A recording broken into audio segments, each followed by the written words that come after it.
ఈరోజు డిస్కస్ చేసుకునేటువంటి చాప్టర్ ఏంటంటే 6th చాప్టర్ లో ఫైనాన్షియల్ టెర్మినాలజీస్ గురించి డిస్కస్ చేస్తాము. అసలు ఫైనాన్షియల్ టెర్మినాలజీస్ గురించి డిస్కస్ చేయాలనుకుంటే ఫస్ట్ ఆఫ్ ద ఫార్మోస్ట్ మీకు కొన్ని బేసిక్ కాన్సెప్ట్స్ తెలియాలి. ఆ కొన్ని బేసిక్ కాన్సెప్ట్స్ కొన్ని పిక్చర్స్ ద్వారా మీకు క్లియర్ గా ఎక్స్ప్లెయిన్ చేస్తాను.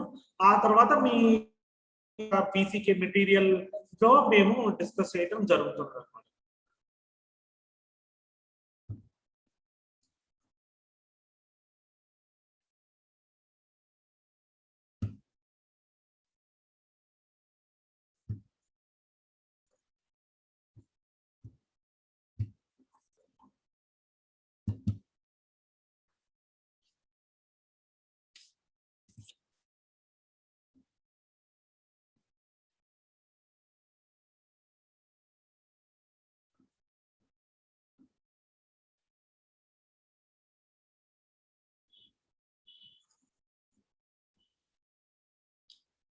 ఇక్కడ వచ్చేటప్పటికి ఫస్ట్ మీకు క్లియర్ గా కొన్ని ఫైనాన్షియల్ ఇన్స్ట్రుమెంట్స్ గురించి తెలియాలి. Finance is the blood for any organisation and it manages the company. Company successful గా రన్ అవుతుందంటే ఖచ్చితంగా రన్ అవుతుందంటే సక్సెస్ కూడా కాదు, రన్ అవుతుందంటే దానికి కారణం వచ్చేటప్పటికి మనీ ఆర్ ఫైనాన్షియల్ ఇష్యూస్. ఈ ఫైనాన్షియల్ ఎస్టిమేషన్స్ అన్ని పర్ఫెక్ట్ గా ఉంటేనే రన్ అవుతుంది. మీకు ఫస్ట్ ఫైనాన్షియల్ మేనేజ్మెంట్ లో మీరు చదివే ఇష్యూస్ అన్ని కూడా ఇక్కడ డిస్కస్ చేస్తారు. దాంతో పాటుగా స్టాక్ మార్కెట్ కూడా మీరు డిస్కస్ చేస్తారు. అసలు అక్కడ వెళ్ళబోయే ముందు మీకు ఖచ్చితంగా కొన్ని విషయాలు తెలియాలన్నమాట. First of all what you mean by financial instruments అంటే వేటి ద్వారా మనీ తెచ్చుకోవచ్చు, వేటి ద్వారా మనీ ఇవ్వచ్చు అనే వాటిని ఫైనాన్షియల్ ఇన్స్ట్రుమెంట్స్ అంటారు. ఫస్ట్ అసలు మనీ మార్కెట్ అంటే ఏంటండి నేను చెప్తున్నాను. మనీ మార్కెట్ అంటే ఏంటండి? లెస్ దాన్ 1 ఇయర్ ఉంటుంది. ఏ ట్రాన్సాక్షన్ అయినా లెస్ దాన్ 1 ఇయర్ ఉంటుందని మనీ మార్కెట్. క్యాపిటల్ మార్కెట్ అంటే ఏంటి అనుకున్నాం? మోర్ దాన్ 1 ఇయర్ ఉంటుంది. ఏ ట్రాన్సాక్షన్ అయినా సరే for a period more than 1 year called as capital market. ఈ మనీ మార్కెట్ లో బారోయింగ్ కానీ లేకపోతే డిపాజిటింగ్ కానీ యూజ్ చేసే ఇన్వెస్ట్మెంట్స్ తెచ్చుకోవడం కానీ ఇన్వెస్ట్మెంట్ చేయడం కానీ యూజ్ చేసే ఇన్స్ట్రుమెంట్స్ అన్నిటి గురించి మాట్లాడుకుంటాం. అలాగే క్యాపిటల్ మార్కెట్ ఇన్స్ట్రుమెంట్స్ గురించి మాట్లాడతాం. ఫస్ట్ కాల్ మనీ అంటారు. కాల్ మనీ అంటే మీకు టీవీలో చూస్తూనే ఉంటారు. చిట్ ఫండ్స్ లాగా ఏంటంటే విత్ ఇన్ ఫ్యూ మినిట్స్ లో లోన్ ఇచ్చేస్తారు. కానీ దాని మీద ఇచ్చే వడ్డీ వచ్చేటప్పటికి 10 రూపాయలు 20 రూపాయలు అలా ఉంటుంది. They lend small amount of money but the interest is very very huge. రెండోది ట్రెజరీ బిల్స్. ఈ ట్రెజరీ బిల్స్ ఎవరు ఇష్యూ చేస్తారనుకున్నాం? గవర్నమెంట్ ఇష్యూ చేస్తుంది. క్లియర్ గా చెప్పుకోవాలనుకుంటే RBI on behalf of the government issue చేస్తుంది. ఈ ట్రెజరీ బిల్స్ కి సెక్యూరిటీ ఎలా ఉంటది? చాలా చాలా ఎక్కువ ఉంటుంది. ఎందుకంటే గవర్నమెంట్ ఇన్సాల్వెన్సీ డిక్లేర్ చేయలేదు కదా, అందుకని ట్రెజరీ బిల్స్ కి సెక్యూరిటీ ఎక్కువ ఉంది. దే ఆర్ సెక్యూర్డ్ కాబట్టి రేట్ ఆఫ్ రిటర్న్ ఎలా ఉంటది? చాలా తక్కువగా ఉంటుంది అన్నమాట. నెక్స్ట్ టర్మ్ మనీ అంటే ఫిక్స్డ్ డిపాజిట్స్ లాగా అన్నమాట. మీరు ఏం చేస్తారు? బ్యాంక్ లోనో లేదా పోస్ట్ ఆఫీస్ లోనో సర్టిఫికేట్స్ ని పర్చేస్ చేస్తారు. పర్చేస్ చేసి ఏం చేస్తారు? 5 years వరకు లాకింగ్ పీరియడ్ ఉంది. ఈ 5 years అయిపోయిన తర్వాత డబుల్ అమౌంట్, 7 years అయిపోయిన తర్వాత డబుల్ అమౌంట్ మీకు ఇస్తారు. నెక్స్ట్ సర్టిఫికేట్ ఆఫ్ డిపాజిట్స్ అంటే these are issued by commercial banks. ఒక కస్టమర్ కమర్షియల్ బ్యాంక్ లో ఎలా డిపాజిట్ చేసుకుంటారో అలా commercial bank issue the certificate of deposits. ఈ సర్టిఫికేట్ ఆఫ్ డిపాజిట్స్ ఎందుకు చేస్తుందంటే short term needs of the people raise చేయడం కోసం ఈ commercial papers commercial certificate of deposits issue చేస్తారు. When compared to treasury bills తో పోల్చుకుంటే సర్టిఫికేట్ ఆఫ్ డిపాజిట్స్ మీద రేట్ ఆఫ్ ఇంట్రెస్ట్ ఎక్కువ ఉంటుంది. కానీ కమర్షియల్ పేపర్స్ తో పోల్చుకుంటే సర్టిఫికేట్ ఆఫ్ డిపాజిట్స్ మీద రేట్ ఆఫ్ ఇంట్రెస్ట్ తగ్గుతుంది. ఈ ఫస్ట్ ట్రెజరీ బిల్స్ ఎవరు ఇష్యూ చేస్తారు? Government, RBI on behalf of the government. Certificate of deposits ఎవరు ఇష్యూ చేస్తారండి? కమర్షియల్ బ్యాంక్ ఇష్యూ చేస్తారు. కమర్షియల్ పేపర్స్ ఎవరు ఇష్యూ చేస్తారని చెప్పుకున్నాం నిన్న? కార్పొరేట్ కంపెనీస్ ఇష్యూ చేస్తాయి అనుకున్నాం. ప్రామిసరీ నోట్స్ కి కొద్దిగా గొప్ప సెక్యూరిటీ ఉంటుంది కానీ ఈ కమర్షియల్ పేపర్స్ కి అస్సలు సెక్యూరిటీయే ఉండదు. This commercial papers will not have any sort of security. Okay, ఇక్కడ ట్రెజరీ బిల్స్ అంటే ఏంటి? This are issued by the RBI. Rate of return ఎలా ఉంటుంది? తక్కువ ఉంటుంది, సెక్యూరిటీ ఎక్కువ. దానికంటే కొంచెం సెక్యూరిటీ తక్కువ సర్టిఫికేట్ ఆఫ్ డిపాజిట్స్. ఇవి ఎవరు ఇష్యూ చేస్తారు? కమర్షియల్ బ్యాంక్స్ ఇష్యూ చేస్తారు. వీటి మీద రేట్ ఆఫ్ రిటర్న్ ఎలా ఉంటుంది? ట్రెజరీ బిల్స్ మీద పోల్చుకుంటే సర్టిఫికేట్ ఆఫ్ డిపాజిట్స్ మీద రేట్ ఆఫ్ ఇంట్రెస్ట్ తక్కువ ఎక్కువ? ఎక్కువ సార్. ఎక్కువ. ఇప్పుడు నెక్స్ట్ అది కమర్షియల్ పేపర్స్ ఎవరు ఇష్యూ చేస్తారు? Corporate companies. Corporate companies, private companies అన్ని కూడా కమర్షియల్ పేపర్స్ ఇష్యూ చేయొచ్చు. ఇవి కూడా షార్ట్ టర్మ్ పీరియడ్. కాకపోతే ఇక్కడ ఒక ఇష్యూ ఏంటంటే ప్రామిసరీ నోట్ కి కొంచెం సెక్యూరిటీ ఏమైనా ఉంటుంది, కానీ ఈ కమర్షియల్ పేపర్ కి సెక్యూరిటీ ఉండదు. ఎలా అంటే మీరు ఒకవేళ కమర్షియల్ పేపర్స్ కొన్నారండి, కంపెనీ ఆ రిలయన్స్ ఇష్యూ చేసింది, కమర్షియల్ పేపర్స్ కొన్నారు. ఆల్ ఆఫ్ అ సడన్ ఆ పర్టికులర్ కంపెనీ క్లోజ్ చేశారనుకోండి, మీరు ఎవ్వరిని అడగటానికి లేదండి, సెక్యూరిటీ జీరో అన్నారు.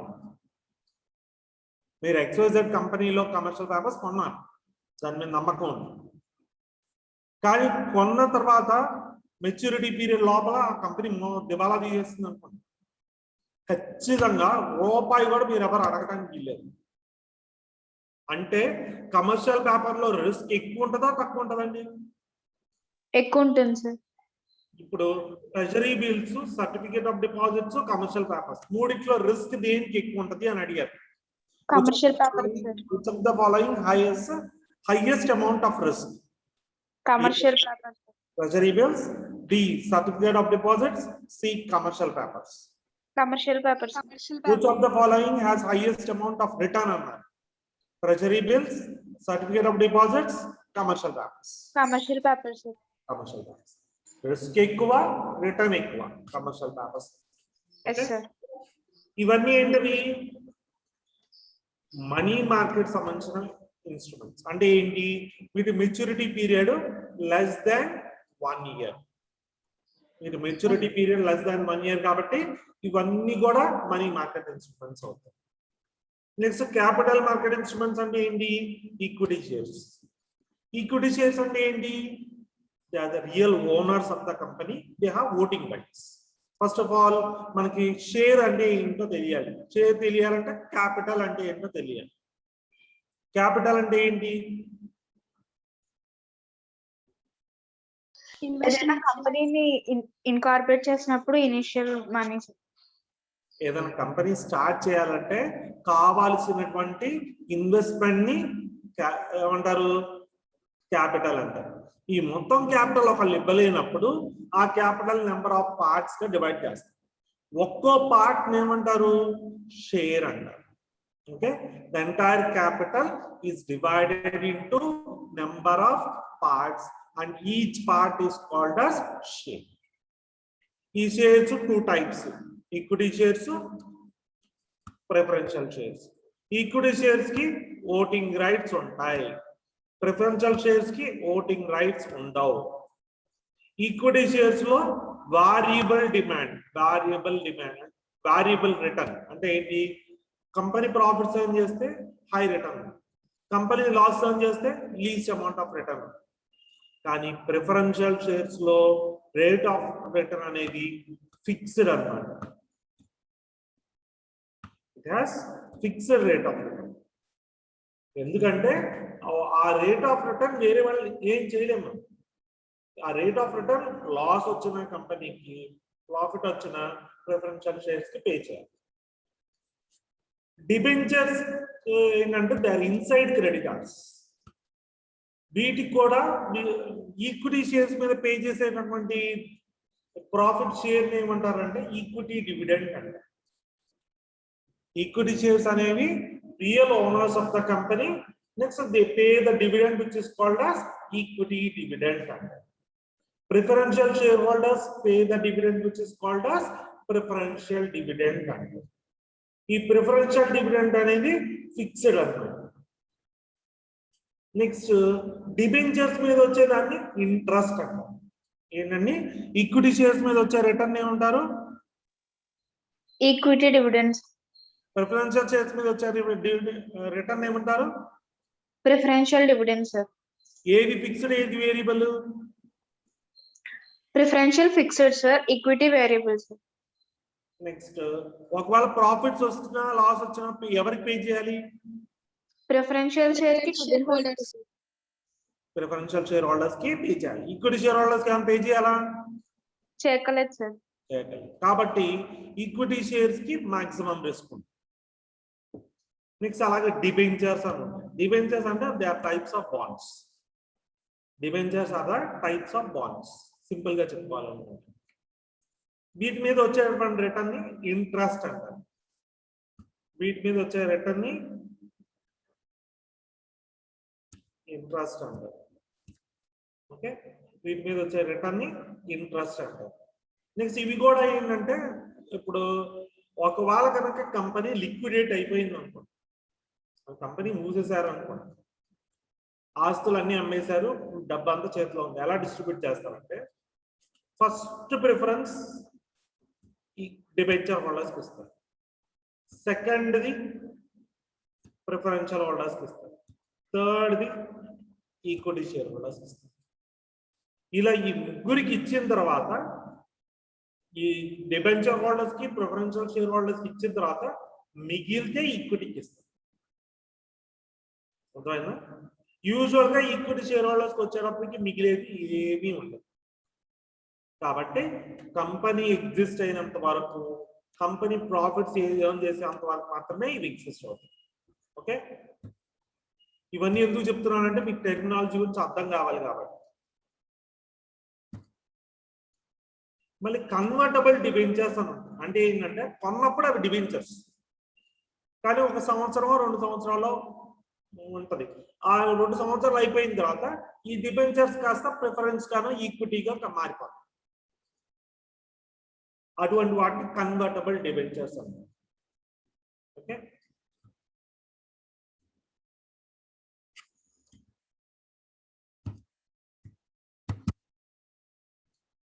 నెక్స్ట్ది మీకు ఫైనాన్షియల్ సిస్టమ్ అంటే ఏంటో తెలియాలి.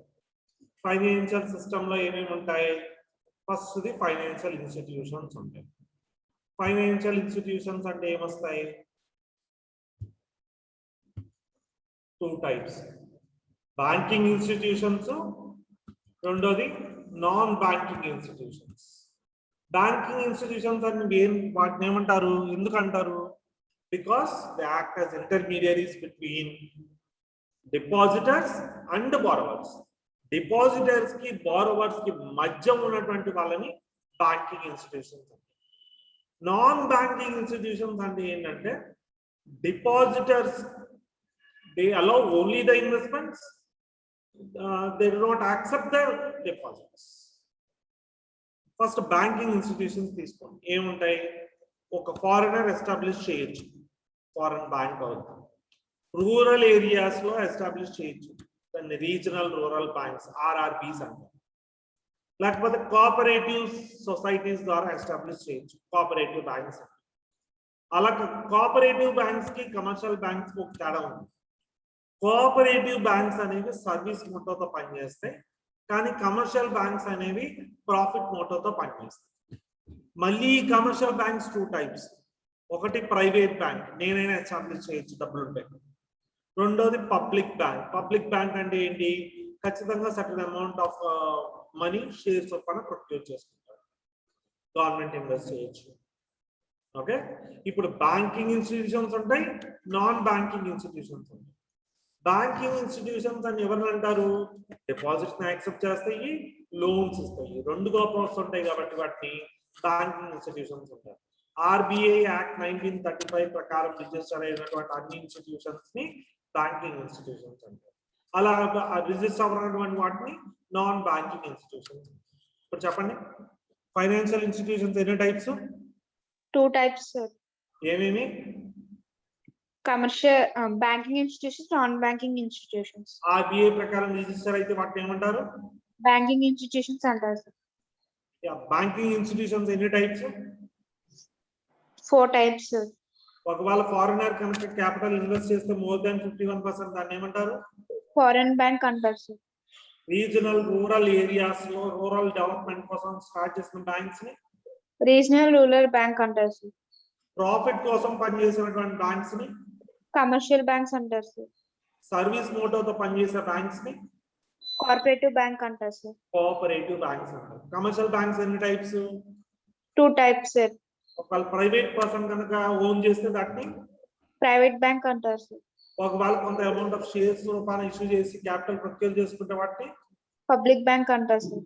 యూజువల్ గా పబ్లిక్ బ్యాంక్స్ ఏ సెక్టార్ లో ఉంటాయి? ప్రైవేట్ సెక్టార్ లోనా గవర్నమెంట్ సెక్టార్ లోనా? Government sector sir. Next financial markets అన్నమాట. ఇవి 2 types, అన్ఆర్గనైజ్డ్, ఆర్గనైజ్డ్. ఆర్బీఐ ప్రకారం ఇది కూడా అంతే. ఆర్బీఐ ప్రకారం రిజిస్టర్ అయినటువంటి ఇన్స్టిట్యూషన్స్ అన్నింటినీ ఆర్గనైజ్డ్ ఫైనాన్షియల్ మార్కెట్స్ అంటారు. అన్ఆర్గనైజ్డ్ ఫైనాన్షియల్ మార్కెట్స్ అంటే they are not regulated by RBI or SEBI. They are not accountable. ఒక మాటలు చెప్పుకోవాలనుకుంటే దే ఆర్ నాట్ అకౌంటబుల్. ఎవరికి సమాధానం చెప్పక్కర్లా అన్ఆర్గనైజ్డ్ సెక్టర్. నేను పలానా వ్యక్తికి మనీ ఇచ్చాను వడ్డీకి, దాన్ని ఆర్గనైజ్డ్ ట్రాన్సాక్షన్ అంటామా అన్ఆర్గనైజ్డ్ ట్రాన్సాక్షన్ అంటామండి? అన్ఆర్గనైజ్డ్. ఎందుకు అన్ఆర్గనైజ్డ్ అంటాము? ప్రైవేట్ పర్సన్ కదా సార్ మీరు. ప్రైవేట్ పర్సన్ బ్యాంక్ లో తెచ్చుకున్నాడు అనుకో, అదేమవుతుంది?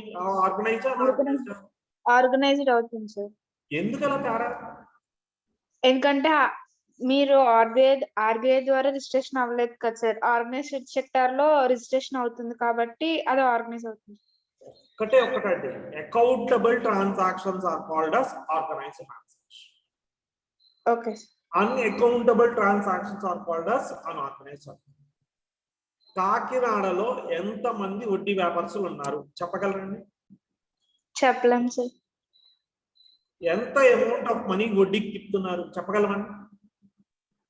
No sir. ఈ క్లాస్ రూమ్ లోనే కొంతమంది ఆర్గనైజ్ చేస్తారు.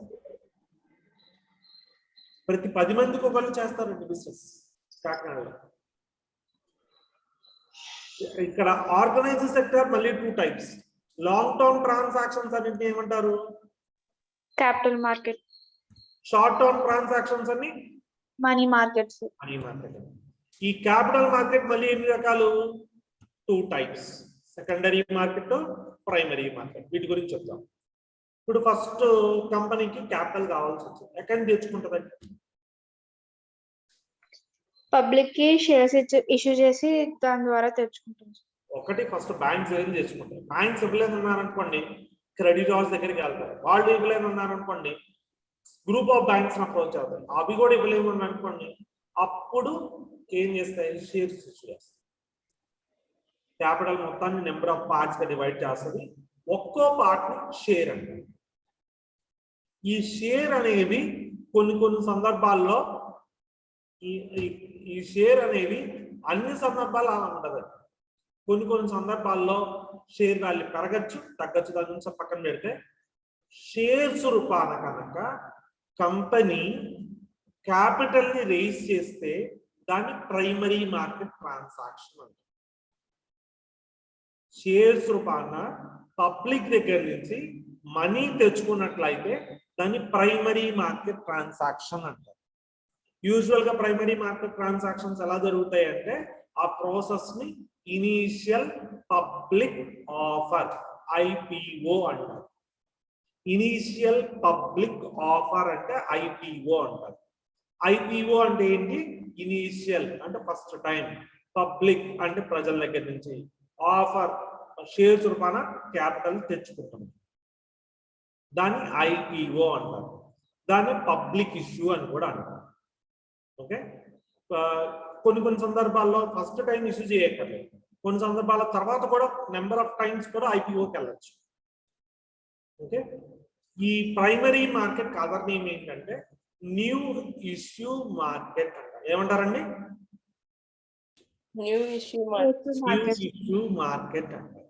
ఈ primary market is called as new issue market అంటారు. ఆ షేర్స్ ని ప్రైమరీ షేర్స్ అంటారు. ఫస్ట్ టైం షేర్స్ కనుక ఇష్యూ చేసినట్లయితే ఆ షేర్స్ ని ప్రైమరీ షేర్స్ అంటారు. ఆ ట్రాన్సాక్షన్స్ ప్రైమరీ మార్కెట్. మీరు ప్రైమరీ మార్కెట్స్ ఎక్కడో ఒక ప్లేస్ లో దొరుకుతాయి అని అనుకోకూడదు. మీరు కావాలంటే ఇంటి దగ్గర నుంచి కూడా పర్చేస్ చేయొచ్చు డిమాట్ అకౌంట్ ద్వారా. మీకు 500 పెడితే డిమాట్ అకౌంట్ ఓపెన్ చేస్తారు. అక్కడి నుంచి మీరు షేర్స్ కొనొచ్చు, అమ్మచ్చు. దాన్ని డిమాట్ అకౌంట్ అంటారు. ఈ డిమాట్ అకౌంట్ లో కొన్న అమ్మిన షేర్స్ వీటి కొనొచ్చు, అమ్మచ్చు షేర్స్. ఈ కొనటం అమ్మటం జరిగే ట్రాన్సాక్షన్స్ అన్ని ప్రైమరీ మార్కెట్. మీరు ఇంట్లో కూర్చొని కొనుక్కోవచ్చు షేర్స్ ప్రైమరీ మార్కెట్. ఇప్పుడు ప్రైమరీ మార్కెట్ అయిపోయిన తర్వాత ఆ కంపెనీ ఏం చేస్తుందంటే స్టాక్ మార్కెట్ లో అమ్ముకోవడానికి పర్మిషన్ తెచ్చుకుంది. ఇప్పుడు వరకు చూద్దాం. క్యాపిటల్ మార్కెట్స్ ఎన్ని టైప్స్ అండి? 2 types, sir. What are they? Secondary market, primary market. Primary market కి అదర్ నేమ్ ఏంటండి? New issue market, sir. IPO అంటే ఏంటండి? Initial public offer. అంటే ఏంటి? అంటే ఇనిషియల్ గా షేర్స్ ఉంటాయి కదా సార్, వాటిని క్యాపిటల్ కి ఎన్ని పార్ట్స్ కావాలో అన్ని పార్ట్స్ కింద డివైడ్ చేసి పబ్లిక్ ఇస్తుంది sir. Okay. Next for example నేను పబ్లిక్ ఇష్యూకి వెళ్ళాను, మీకు ఎలా తెలుస్తుంది? డిమాట్ అకౌంట్ లో నేను పబ్లిక్ ఇష్యూకి వెళ్ళాను, మీకు ఎలా తెలుస్తుంది? జనరల్ గా న్యూస్ పేపర్ లో నేను అడ్వర్టైజ్ చేస్తాను. ఓకే ఆ అడ్వర్టైజ్మెంట్ ఏమంటారంటే ప్రాస్పెక్టస్ అంటారు. ఓకే న్యూస్ పేపర్ లో నేను పబ్లిక్ ఇష్యూకి వెళ్తున్నాను అని చెప్పి అడ్వర్టైజ్ చేస్తాను. That advertisement is called as prospectus అని. ఈ ప్రాస్పెక్టస్ అన్ని సందర్భాల్లోనూ ఇష్యూ చేస్తారు.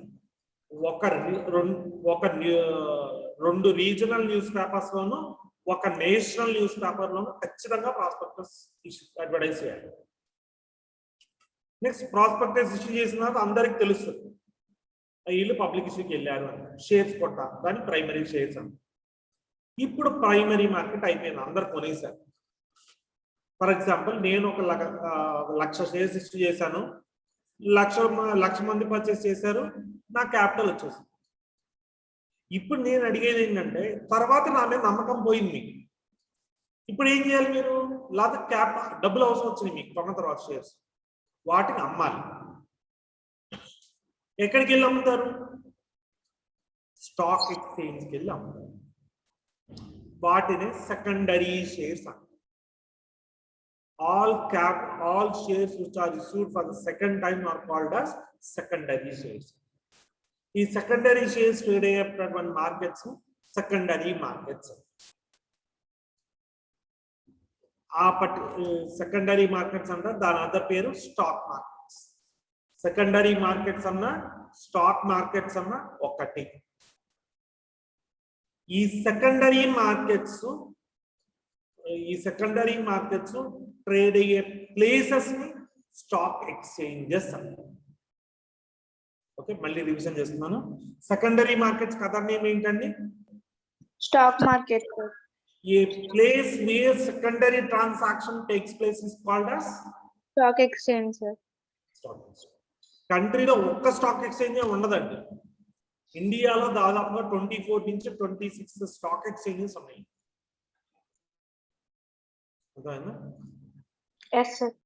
నెక్స్ట్ ఫైనాన్షియల్ సర్వీసెస్ అని ఉంటాయి. ఈ ఫైనాన్షియల్ సర్వీసెస్ ఏంటి? లీజింగ్, అద్దెకి తీసుకోవడం. ఒక కార్ను, ఇల్లును 1 year నుంచి 99 years వరకు కూడా తీసుకుంటారు. హైర్ పర్చేజ్ అంటే ఇన్స్టాల్మెంట్ బేస్డ్ ఏదైనా ఆర్టికల్ ని కొంటాం. కన్స్యూమర్ క్రెడిట్ అంటే కన్స్యూమర్ కి ఏదైనా ప్రోడక్ట్ కొనడానికి అప్పు ఇవ్వడం. ఫ్యాక్టరింగ్ అంటే వసూలు చేస్తాడు. అంటే ఏంటి? నా దగ్గర నేను ₹1,00,00,000 బ్యాంక్ దగ్గర నుంచి తెచ్చాను, బ్యాంక్ వాడు ఎన్నిసార్లు చెప్పినా కానీ నేను ఇవ్వట్లేదు, బ్యాంక్ కింద ఇది వసూలు చేయలేరు అని చెప్పి ఒక మధ్యవర్తిని ఏర్పాటు చేస్తాను. వాడు ఏం చేస్తాడు? నాకు 10% కమిషన్ నేను వసూలు చేసి పెడతాను. ఆ ప్రాసెస్ ని ఫ్యాక్టరింగ్ అంటారు. రికవరీ ఏజెంట్స్ చేసే పని ఆ ప్రాసెస్ ని ఫ్యాక్టరింగ్ అంటారు. ఆ ఫ్యాక్టరింగ్ చేసేటువంటి ప్రాసెస్ ని ఫ్యాక్టరింగ్ అంటారు. Converting account receivables into cash. Bank ఏంటి లాభం? బ్యాంక్ ఫ్యాక్టరింగ్ చేయడం వల్ల లాభం ఏంటి? కమిషన్ వస్తుంది కదా సార్ బ్యాంక్ కి. బ్యాంక్ నేను 1 కోటి రూపాయలు పెట్టి లోన్ తెచ్చుకున్నాను, బ్యాంక్ కట్టట్లేదు బ్యాంక్. ఇప్పుడు బ్యాంక్ ఒక ఫ్యాక్టర్ అపాయింట్ చేసి నా దగ్గర నుంచి వసూలు చేయించింది. ఇప్పుడు బ్యాంక్ లాభం ఏంటి? అసలు రావనుకున్న డబ్బులు కొంచెమైనా వస్తాయి కదా. అసలు రావనుకున్న డబ్బులు కొంతన్నా వస్తుంది, అది బ్యాంక్ లాభం. రికవరీ ఏజెంట్ కి లాభం ఏంటి?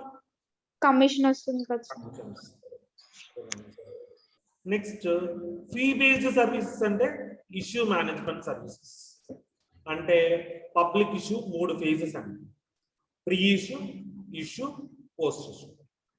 ప్రీ ఇష్యూ అంటే ఏంటంటే ఇష్యూకి ముందు, అంటే అడ్వర్టైజ్మెంట్ తయారు చేయటము, నెక్స్ట్ ఎవరు అమ్ముతారో చూసుకోవటము, ఎంత కమ్మాలో తెలుసుకోవటం, ఇవన్నీ వస్తాయి. ఇష్యూ అంటే పబ్లిక్ ఇష్యూకి వెళ్ళడం. పోస్ట్ ఇష్యూ అంటే ఏమైనా కంప్లైంట్స్ ఉంటే వాటిని సాల్వ్ చేయడం. ఈ మూడింటిని కలిపి issue management. Next merchant bankers అంటే ఎవరు?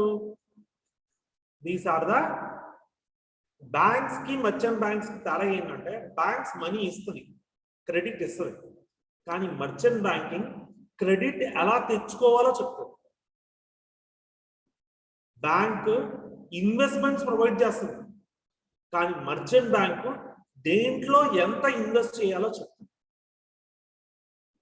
నెక్స్ట్ స్టాక్ బ్రోకింగ్ అంటే ఏంటండి? స్టాక్ ఎక్స్చేంజ్ లో మన బదులుగా వేరే వాళ్ళు అమ్ముతారు, మధ్యవర్తులు, వాళ్ళనే స్టాక్ బ్రోకర్స్ అంటారు. ఓకే, ఇక్కడ వరకు చాలు మీకు. నెక్స్ట్ ఇంకొక చిన్న పాట ఉంది, దాంతో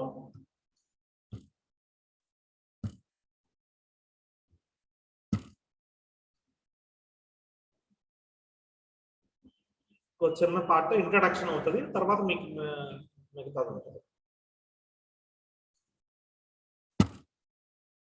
నెక్స్ట్ డెరివేటివ్స్ అన్నమాట. డెరివేటివ్స్ అంటే ఏంటి అంటే these are also financial instruments. ఇవి కూడా ఫైనాన్షియల్ ఇన్స్ట్రుమెంట్స్. ఇది మీకు ఇక్కడి నుంచి మీకు అర్థమైతే వినండి, లేకపోతే ప్రశాంతంగా వదిలేయండి. కొంచెం కష్టమైంది అందుకని. ఏదో బిట్ వస్తే ఒక బిట్ ఏమన్నా రావచ్చేమో, అది కూడా నమ్మకం లేదు.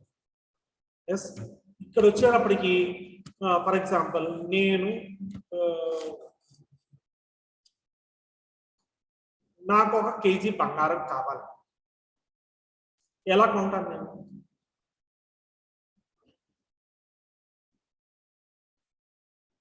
క్లియర్గా చెప్పుకోవాలనుకుంటే షాప్కి వెళ్ళి మనీ పే చేసి తెచ్చుకోవాలి. ఎందుకు కొంటున్నాను నేను? ఫ్యూచర్లో ధర పెరుగుతుంది. ఇక్కడ మేజర్ ఇష్యూస్ ఏమొస్తాయండి? మనీ తీసుకొని వెళ్ళేటప్పుడు మనీకి ఎవరైనా దొంగతనం చేయొచ్చు. షాప్కి వెళ్ళిన తర్వాత వాడు ఇచ్చేసిన తర్వాత దాంట్లో మోసం ఉండొచ్చు. లేకపోతే తెస్తున్నప్పుడు ఎవరన్నా దొంగతనం చేయొచ్చు. ఇంట్లో ప్రిజర్వ్ చేసుకోవడానికి కష్టం.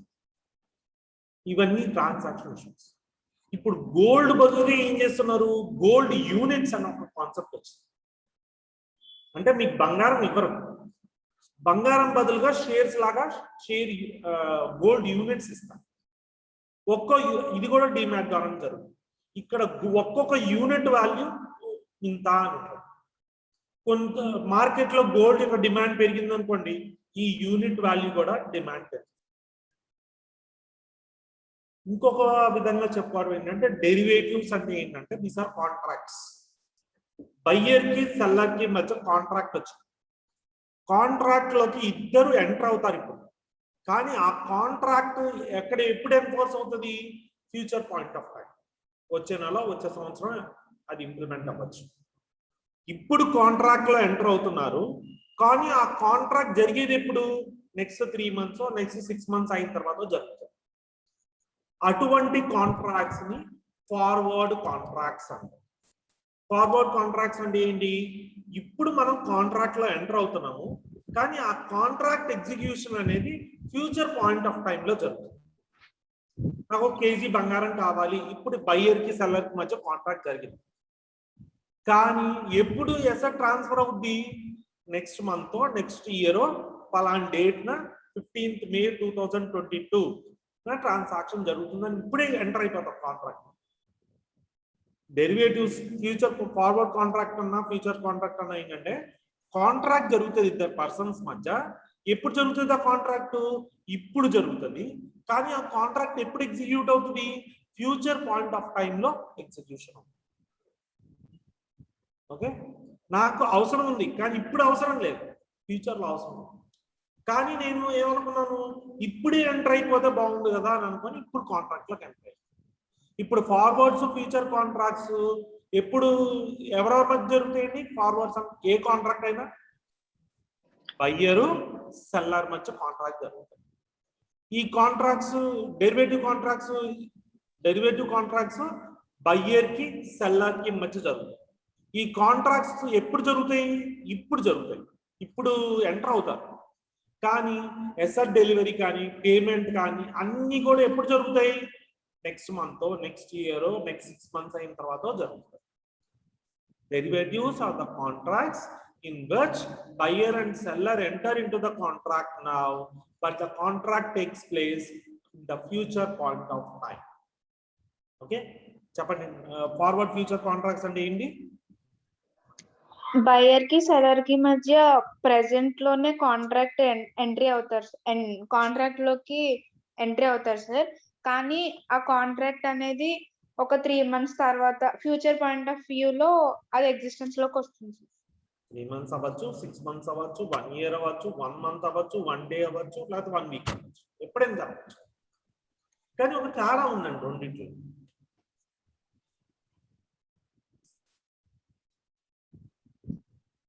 ఈ ఫార్వర్డ్ కాంట్రాక్ట్స్ కి ఫ్యూచర్ కాంట్రాక్ట్స్ కి ఒక తేడా ఉంది.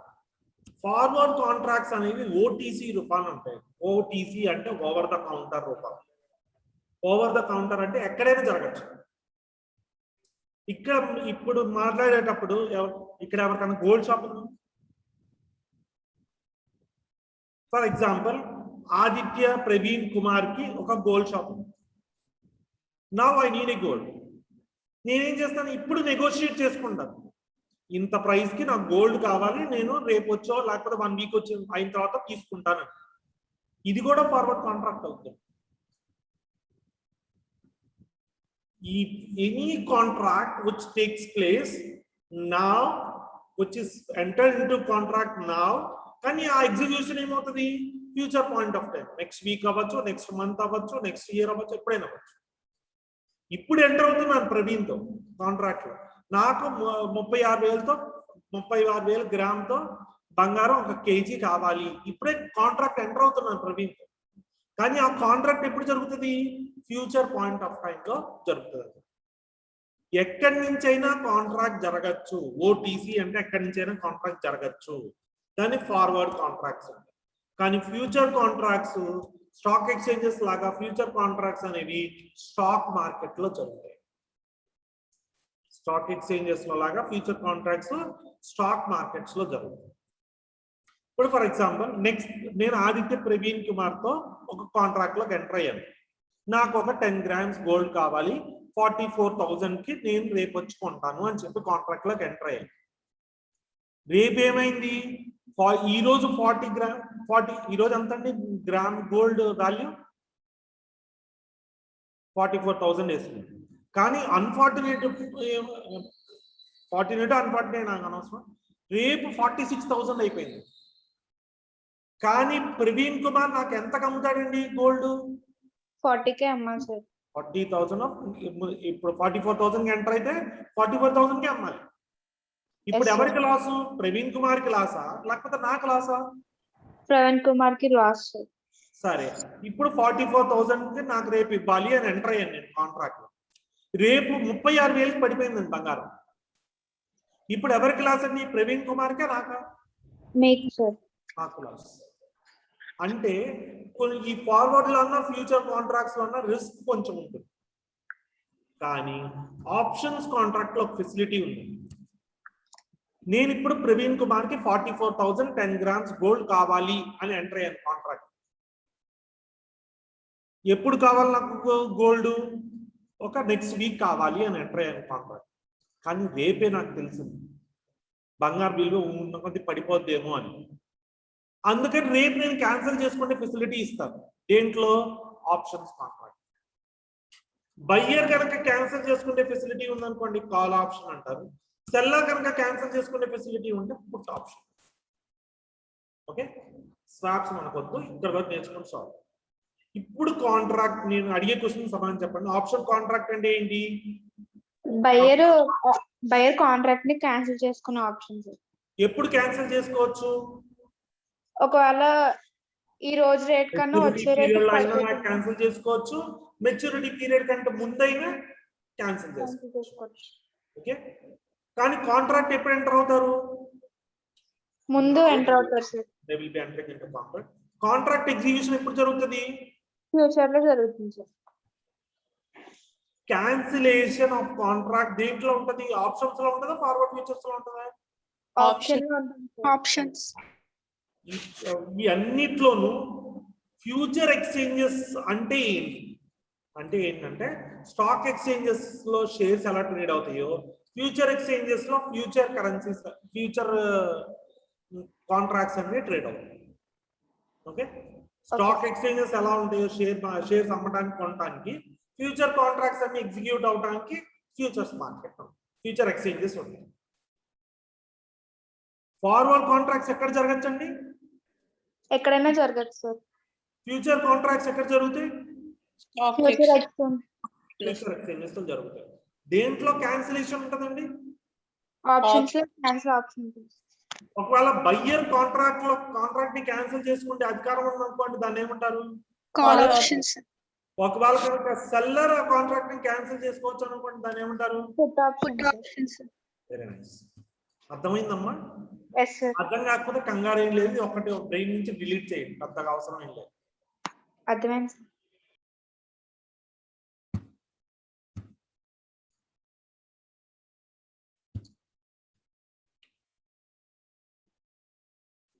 సరే, నేను సాయంత్రం రేపు మీ టెక్స్ట్ బుక్ లో ఉన్న వాటి గురించి చెప్తాను. Okay sir. ఓకేనా? థ్యాంక్స్. ఇది జస్ట్ ఇంట్రడక్షన్ క్లాస్ అమ్మా. ఈ ఇంట్రడక్షన్ క్లాస్ లో కేవలం మిమ్మల్ని ప్రిపేర్ చేస్తున్నాయి, టెక్స్ట్ బుక్ లో ఉన్న కాన్సెప్ట్స్ అన్ని అర్థం చేసుకోవడం కోసం. ఓకే, ఇప్పుడు నేను షేర్ చేసిన 3 ఇమేజెస్ కూడా మీకు నెట్ లో దొరికేస్తాయి. If they are not possible, ఈజీగా గూగుల్లో ఎప్పుడైనా క్లాసిఫికేషన్ ఆఫ్ ఫైనాన్షియల్ మార్కెట్స్ అని కొడితే వచ్చేస్తాయి ఇమేజ్. అలాగే classification of types of derivatives market అంటే ఆ ఇమేజ్ వచ్చేస్తాయి. టైప్స్ ఆఫ్ ఫైనాన్షియల్ ఇన్స్ట్రుమెంట్స్ అంటే అవి వస్తాయి. ఓకే,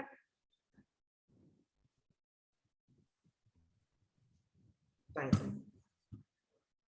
ఇంకేమైనా డౌట్స్ ఉన్నాయా?